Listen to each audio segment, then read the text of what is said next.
What's up sa inyo mga tropang kupalogs? Pag-uusapan natin itong mga baby bra warriors ng Twice o mga Twice shit fan na laging react ng react at gusto magte-threat.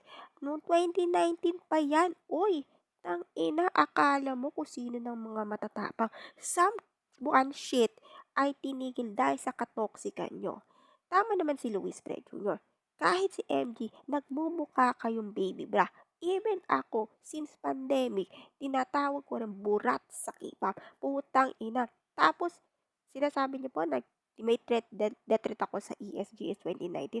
Puking ina nyo, kayo pala ang nagsimula. At malapit na pala ang fan meet. Gusto ko talaga yung real threatan o murahan talaga. Putya, akala nyo kung sino na kayong magagaling. Eto, para kay The Real AC. Bigyan mo kami ng hate comments, saka kita bibirahin. Parang katulad din ni F. King interview na malapit na mag part 2 ng hate comments. Doon ako mas excited. Yun lang mga tropang kupalo.